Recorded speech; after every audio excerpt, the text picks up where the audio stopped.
Welcome to my YouTube channel. मैं जीतन। आज की इस पूरी क्लास में हम बात करेंगे पार्ट 5 का नाम है समांतर श्रेणी। समांतर श्रेणी में प्रश्नावली 5.3 प्रश्नावली 5.3 के पहले की हम सभी क्लासों का सॉल्यूशन कर चुके हैं। तो इसके पहले की सभी क्लासें आपको देख लेना है। अगर इसके पहले की आप सभी क्लासों को कवर कर लेते हो तो ये क्लास आपको बहुत ही आसान तरीके से समझ में आ जाएगी, वो पूरी आपकी खोपड़ी में फिट हो जाएगी। यहाँ से बात करेंगे हम कि यहाँ करना है समांतर श्रेणी का योग करना है। अब योग ज्ञात करना है तो योग ज्ञात करने के पहले व्यापक हल भी ज्ञात करना पड़ता है। तो व्यापक से व्यापक हल ज्ञात करते हुए बनता है तो आप इस सवाल को सॉल्व कर सकते हो बहुत आसान तरीके से। तो पहली बात तो है व्यापक हल होता क्या है। तो समांतर श्रेणी में हम प्रश्नावली 5.1 और 5.2 को पूरी तरीके से सॉल्व कर चुके हैं। तो डिस्क्रिप्शन बॉक्स में उन सभी वीडियो की लिंक डाली है, तो वहां से देख लेना है या फिर प्रोफाइल पे जाना है यूट्यूब की और देख लेना। वहाँ हर एक यूनिट बनी है, तो हर एक प्लेलिस्ट में पहली प्लेलिस्ट में डाला है एक पार्ट, दूसरी में 2, फिर 3, ऐसे ही 5 प्लेलिस्ट मिल जाएंगी वहां पर आपको। तो सभी विषय हम आपको क्लासें मिल जाएंगी। तो अब करते हैं प्रश्न 5.3 के पहले प्रश्न की तरफ बात। तो प्रश्न का क्रमांक पहले की तरफ बात करने से पहले अगर आप यूट्यूब पर नए आए हो तो आपको चैनल को सब्सक्राइब कर लेना और बेल आइकन को कर देना है। इसके बाद हमने देख लिया पहला वाला प्रश्न। तो निम्नलिखित समांतर श्रेणियों का योग ज्ञात कीजिए। अब समांतर श्रेणी में योग होता क्या है। अभी तक जितने भी हमने सवाल सॉल्व किए हैं तो इन सभी सवालों में हमने व्यापक हल ज्ञात किया है। तो व्यापक हल ज्ञात करने के लिए सूत्र का प्रयोग कर देते an बराबर a plus n-1 into D. इस ये होता है व्यापक हल का सूत्र। तो यहाँ हमने सब कुछ बता दिया क्या था कि an का मतलब क्या होता है, n का मतलब क्या होता है और a का मतलब क्या होता है, d का मतलब क्या होता है, ये चीज कहाँ से आती है। इसलिए पहली वाली क्लास आपको देखना बहुत जरूरी है। फिर हम यहाँ बात करते हैं थोड़ी 2-3 फैक्ट के ऊपर। अगर ये चीजें आपको क्लियर हो जाती हैं तो आप 5.3 को बिल्कुल आसान तरीके से सॉल्व कर ले। तो क्लास में आ चुके हो तो अब बिल्कुल पूरी तरीके से बने रहना है। क्लास थोड़ी सी लंबी हो सकती है, 20 से 25 मिनट या 40 मिनट तक भी खिंच सकती है। तो आपको क्लास में पूरी तरीके से बने रहना। कुछ इंपोर्टेंट पॉइंट, तो कुछ इंपोर्टेंट पॉइंट ये है कि जब समांतर श्रेणी का योग ज्ञात करते हैं तो योग ज्ञात करने के लिए एक फॉर्मूला होता है।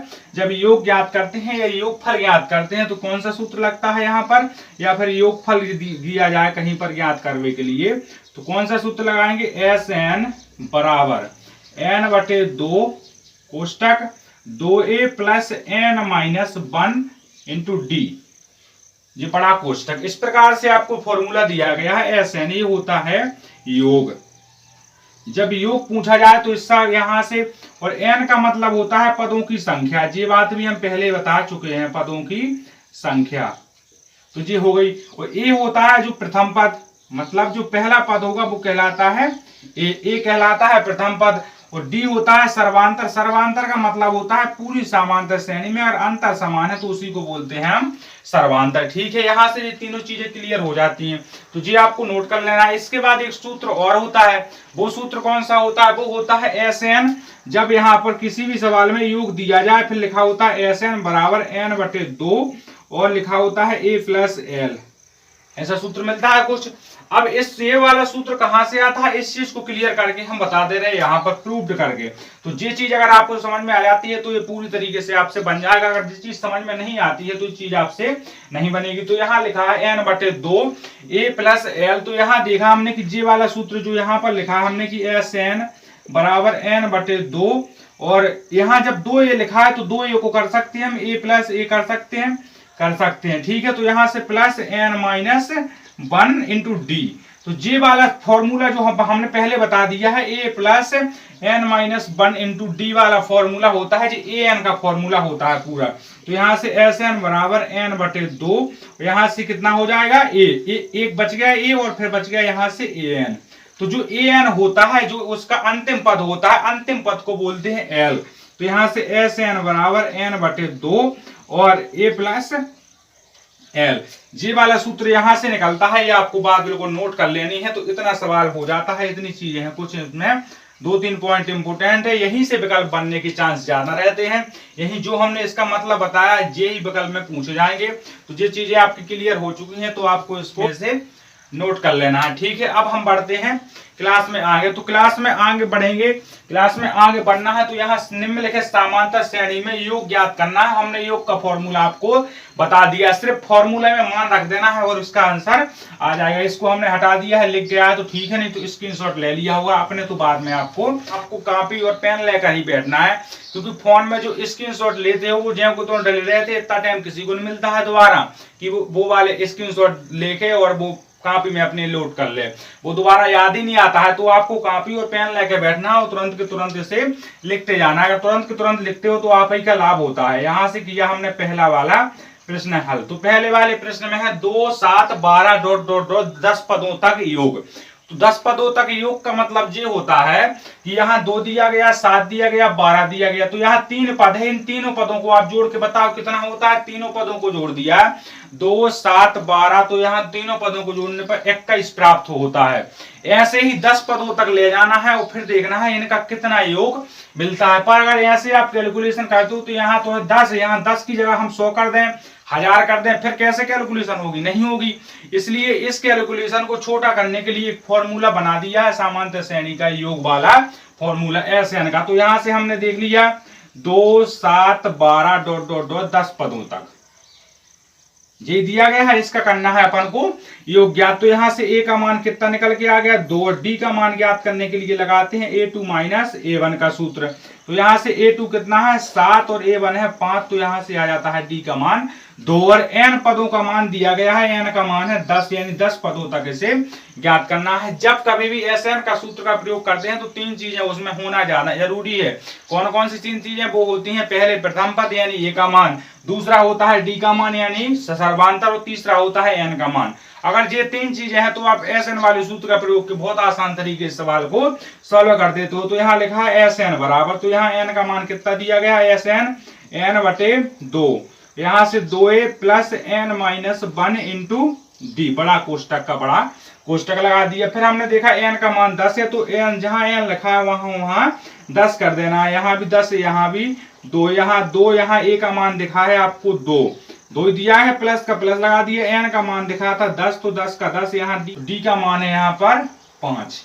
ये बात आपकी क्लियर हो चुकी। तो यहाँ से S10 बराबर काट दिया हमने, तो कितनी बार गया 5 बार गया। यहाँ से 2 दूनी 4, प्लस का प्लस, यहाँ कितना बच गया 9, यहाँ बच गया 5। तो यहाँ S10 बराबर कितना 5 का 5, और गुणा कर, यहाँ कोष्टक का मतलब होता है गुणा, तो कोष्टक का कोष्टक कितना हो गया 4 + 45, ठीक है।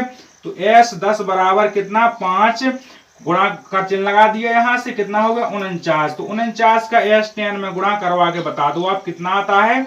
यहाँ से हो जाता है 5 5 250 होता है, 55 25, यानी 250 का 50 का 5 में किया 250 और 5 घटा दिया तो कितना आ गया 245। ये इसका आंसर हो जाता है। तो अगर पहले का सॉल्यूशन कर लेना है, इसके बाद देखते हैं हम दूसरा वाला सवाल। तो दूसरा वाला सवाल दिया गया माइनस के 37 माइनस के 33 माइनस के 32 ... 12 पदों तक इसके पद ज्ञात करने हैं। जब 12 पदों तक ज्ञात करने हैं तो ये वाला सवाल आपने नोट कर लिया होगा, अगर नोट नहीं किया तो मैंने स्क्रीन का स्क्रीनशॉट ले लो। इसके बाद बात करते हैं हम सवाल क्रमांक दूसरे की तरफ। तो यही हमने साइड में कर दिया दूसरे वाले को हल। हमने देखा यहाँ पर है माइनस के 37, तो A का मान माइनस के 37, और D का मान कैसे ज्ञात करते हैं हम बता चुके हैं। D का मान करते हैं A2 - A1। तो यहाँ A2 देखा तो कितना है 33, A2 है 33, और माइनस का 37 और माइनस का, ये तो माइनस का 37 और माइनस का पहले से चिन्ह लगा है। तो यहाँ से माइनस का 33 और प्लस के 37, तो यहाँ D का मान आ जाता है प्लस का 4। D का मान निकल के आ गया 4। D का मान कितना निकल के आ गया यहाँ से 4।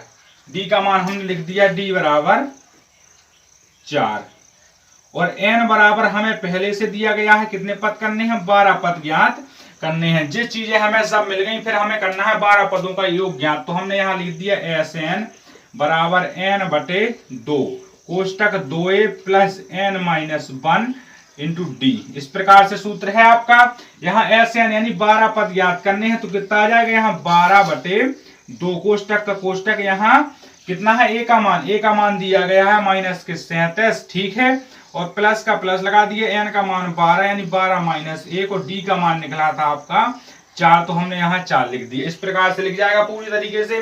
फिर हमने देखा यहाँ से कि S12 बराबर, यहाँ से काट दिया तो 6 बचा, कोष्टक का कोष्टक लगा दिया। 37 दूनी कितना होता है, 37 दूनी होता है 74, 35 दूनी 70, 2 दूनी 4 यानी माइनस के 74, प्लस का प्लस यहाँ कितना बचा 11 और गुणा में हो गया 4। ठीक है, तो 44 यहाँ से S12 बराबर 6 और गुणा का गुणा लगा दिया, माइनस का 74 का 74 और प्लस का 44। तो इसके आगे की कैलकुलेशन करते हैं इस साइड, तो इसको हमने यहाँ से हटा दिया। अब ये तो लिख गया होगा आपका, इसको यहाँ से हमने हटा दिया।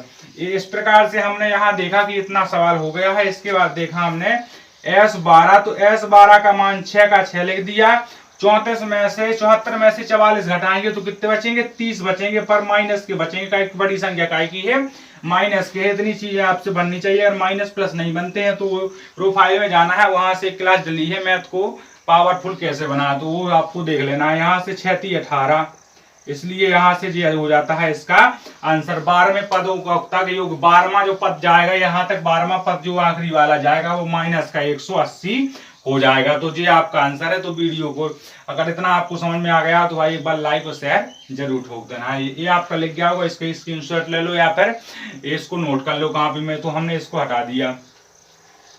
अब करते हैं प्रश्न क्रमांक 3 की तरफ बात। तो क्लास में कॉपी और पेन लेकर बैठना है, साथ में लिखते जाना है। जो जहां समझ में ना आए सो वो बिल्कुल वहां वीडियो रुका के दोबारा देखना है। जब दोबारा में भी समझ में ना आए तो फिर कमेंट बॉक्स डला है, तो कमेंट बॉक्स में वहां आपको जो चीज में दिक्कत जा रही है उसमें हमसे पूछ लेना है, तो हम आपको पर्सनली वो चीजें भी समझा सकते हैं। उसकी कोई भी फीस नहीं है। ठीक है, यहाँ से देखा हमने कि तीसरे वाले का हल किया हमने। तो तीसरे वाले का हल करेंगे तो ए का मान है 0.6, जी यहाँ से क्लियर हो चुका है। अब डी का मान हमने देखा यहाँ कि डी का मान है A2 माइनस A1। तो हमने डी का मान ज्ञात करने के लिए वही चीज कर दी फिर से। तो D2 का 1.7 और यहाँ A2 का A1 का मान है 1.6। तो यहाँ से कितना निकलता है 1.1। आपसे दशमलव वाले घटाना बनने चाहिए, दशमलव वाले घटाना नहीं बनते हैं तो भी दिक्कत जा सकती है। फिर यहाँ से देखा हमने 100 पदों तक ज्ञात करना है, तो n बराबर 100। ये बात आपकी क्लियर हो चुकी। हमने लाइन से इसलिए लिख दिया है क्योंकि सवाल थोड़ी लंबा जा सकता है। तो यहाँ जहां पर हमने इसको किया था उस जगह पे हमने कॉमा भी लगा दिया। इसके बाद हमने इसको हल किया तो कौन सा सूत्र, SN बराबर n/2 2a plus n-1 into D. ठीक है, तो SN के मान कितने हैं, 100 पद ज्ञात करने हैं। तो n का मान 100 हो जाएगा। जिस जिस जगह पर n लिखा है वहां 100 और यहाँ a का मान 0.6, तो प्लस का प्लस, n का मान 100 है तो 100 का 100 कर दिया। d का मान दिया गया है 1.1। इस प्रकार से पूरी चीजें आपकी क्लियर। यहाँ 100 का 100 कर दिया, यहाँ से काटा तो कितना बच गया, 50 बच गया। यहाँ से काट दिया तुमने तो कितना बचा, यहाँ से 2 का गुणा होगा 0.6 में। तो जब दशमलव वाले गुणा करते हैं तो जितना दशमलव होता है पीछे से गिन लेते हैं। जितना दशमलव है यहाँ पीछे से कितना दशमलव है, यहाँ 1 दशमलव है, एक संख्या के बाद दशमलव है। तो 6 दूनी 12 होता है, लेकिन एक संख्या के बाद हमने दशमलव रख दिया, प्लस कर दिया। यहाँ 100 में से गए तो 99 और 99 का गुणा कर दिया 1.1 में। तो वही बात करनी है कि दशमलव के बाद एक संख्या है, तो दशमलव के पहले संख्या, दशमलव कितनी संख्या बाद लगा है, एक संख्या के बाद, तो एक संख्या के बाद फिर से दशमलव चिपका देना है। यहाँ 50 का 50 लिख दिया, कोष्टक का कोष्टक, 1.2 का 2। यहाँ से हमने गुणा करवाया तो कितना हो जाएगा, यहाँ से गुणा करवाएंगे, यहाँ से करवा दिया तो 9 का 9 लिख दिया हमने, और फिर 9 से फिर से 99 यानी 108 और दशमलव का दशमलव। ठीक है, इतनी बात क्लियर है। यहाँ से कैलकुलेशन आपको थोड़ी सी कर लेना है, जहां आपको दिक्कत सी जा रही हो थोड़ी बहुत, तो वहां आपको कैलकुलेशन कर लेना है। यहाँ से S10 S100 बराबर 50 गुणे, यहाँ से कितना हो गया, यहाँ 8.9 और 1.2, तो 1 का 1 हो गया। यहाँ से 9 का 9, यहाँ से 119 है ना, 119 हो गए। तो 119 कहाँ, यहाँ हो गया 0 का 0, यहाँ से हाँ सलाई थी 9 और 1 10, यहाँ से 1 का 1 यानी 110.1 110.1 आ जाता है। तो यहाँ पर एक 0 लगाया तो यहाँ से जी अपन ने हटा दिया। ठीक है, तो S10 बराबर, कैलकुलेशन आपकी थोड़ी स्ट्रॉन्ग होनी चाहिए, 5 गुणे 1101। अब 1101 तक करा देते हैं अपन, 5 में गुणा तो कितना आ जाता है, 5505 यानी 5550 इसका आंसर है। तो यार एक पूरी तरीके से कैलकुलेशन समझ में आ गई है, तो इसको यहाँ से डब्बे में बंद कर दिया। जी इसका आंसर है, तो जी इसका आंसर है, तो इसका भी सॉल्यूशन हो जाता है तीसरे क्रमांक तक। यहाँ से ये सभी सवाल हो जाते हैं। इसके बाद चौथे नंबर का सवाल, तो चौथे नंबर का सवाल देखो,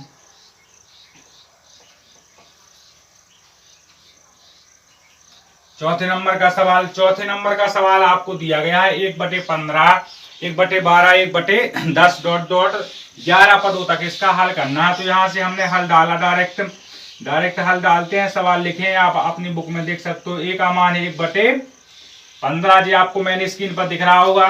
फिर डी का मान ज्ञात करते हैं, तो A2 माइनस A1। जी थोड़ी टफ सवाल है, इसलिए इस सवाल के बाद लाइक और शेयर हो जाना चाहिए। इसके बाद देखा हमने कि 1/12 माइनस 1/15, तो यहाँ से आपसे भिन्न बननी चाहिए। अगर भिन्न नहीं बनती है तो यहाँ से कैलकुलेशन करने में थोड़ी कठिनाई। 12 पंचे 60, तो यहाँ से एलसीएम कितना आता है, 60 आता है। एलसीएम डायरेक्टली करना है क्योंकि 10वीं क्लास है, इससे एलसीएम की पंचे 60 होता है, यानी 5, यानी 12 15 चौको 60, यानी 1/60।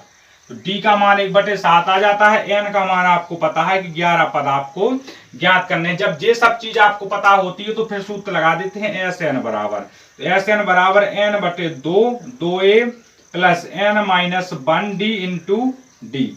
ठीक है, 1n-1 इंटू डी, ये सूत्र लगा दिया। एस एन के 11वां नंबर का पद ज्ञात करना है कि एन का मान रख दो 11 जिस जगह पर है, और यहाँ से ए का मान है 1/15, तो 1/15 प्लस का प्लस, यहाँ 11 पद ज्ञात करने हैं। और डी का मान दिया गया है 1/60, ये बात आपको लिखी हुई है।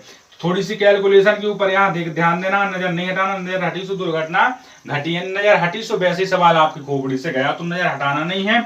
यहाँ देखना है 11/2। इसके बाद देखा हमने यहाँ कितना दिया गया है आपको, 15 और 2, तो यानी 2/15, ये होगा। प्लस का प्लस कर दिया, यहां से कितना बचा, 10 गुणे 1/60, तो 0 से 0 कट गए। यहां से S 11 बराबर 11/2, और यहां से 2/15 प्लस का प्लस, यहाँ 1/6 बच गए, इतना ही बचेगा। तो 15 का और 6 का ले लो भैया एलसीएम, तो 15 का और 6 का जब एलसीएम लिया तो कितना आता है, 30। 15 भी करते हैं और 30 भी करते हैं, ठीक है, 15 भी करते हैं और 6 भी करते हैं। तो S 11 बराबर 11/2 कोष्टक का कोष्टक लगा दिया, 30 आ गया एलसीएम। जब 30 एलसीएम आ जाता है तो 15 दूनी 30, यानी यहाँ पर 4 और प्लस का प्लस, यहाँ 6 पंच 30, यानी 5 का 5, तो यहाँ से कितना निकलता है, S 11 बराबर n/2, और यहाँ से कोष्टक का कोष्टक 9/30। ये आपको समझ में आ गया। इतना कहाँ से किया, इतना समझ में आना चाहिए। इसके बाद हम देखते हैं, जहां समझ में नहीं आ रहा तो वहां पूछ लेना है, हम बिल्कुल स्टेप बताते जा रहे हैं। तो यहाँ से किया तो 11 नम्मा 99, भिन्न में गुणा आमनु सामनु का होता है, मतलब हर का हर में, अंश का अंश में। यहाँ से कितना हो गया, 3 दूनी 60, 3 दूनी 60 हो गया। अब एक बात बताओ, आपके इसमें भाग किसका जा रहा है। अगर भाग नहीं देना है तो ये पूरा आंसर यही हो जाएगा। और यहाँ 3 का भाग जा रहा है, तो 3 3 का 9, 3 3 का 9, 3 दूनी 6, यानी 33/33 S 11 का मान आ जाता है 33/20। तो ये आंसर है इसका। तो वीडियो को लाइक कर देना है, शेयर कर देना, चैनल को सब्सक्राइब। इस प्रकार से हमने अभी तक के सभी चारों प्रश्नों को हल कर लिया है। पहले के प्रश्न क्रमांक 5.3 के पहले के हम चारों सवालों को सॉल्व कर चुके हैं। तो अगर इन चारों सवाल आपके समझ में आ चुके हैं तो वीडियो को लाइक शेयर तथा चैनल को सब्सक्राइब कर देना। चैनल पर नए आए हो तो चैनल को सब्सक्राइब जरूर कर लेना। इसके बाद बात करते हैं प्रश्न क्रमांक दूसरे के जो 3 सवाल हैं उनको भी ऐसे ही आसान तरीके से सॉल्व करेंगे, तो उनको भी देख लेना है। डिस्क्रिप्शन बॉक्स में उसकी लिंक डली है। और अगर अभी तक आपको त्रैमासिक परीक्षा का टाइम टेबल नहीं मिला है और त्रैमासिक परीक्षा में कितना पूछा जाना है ये चीजें नहीं मिली हैं, और वार्षिक परीक्षा का जो न्यू ब्लूप्रिंट आया वो भी नहीं मिला है, तो उसकी भी सभी चीजों की क्लास हमारे प्रोफाइल पॉइंट पे जाना है तो वहां डली है, नहीं तो डिस्क्रिप्शन बॉक्स में उसकी सबकी लिंक लगी है। तो आपको चैनल को सब्सक्राइब करके रखना है। कल से, आज ही से हमने पेपर डालना शुरू कर दिया है, तो उन सभी पेपरों को आपको देख लेना है। उन पेपर से 80 से 90% पेपर में बनेगा। जी बिल्कुल आसान तरीके से आपको एक बार देख लेना है, चेक करके। अगर नहीं आता है तो दोबारा आपको। इसके बाद बात करते हैं प्रश्न क्रमांक दूसरे की तरफ।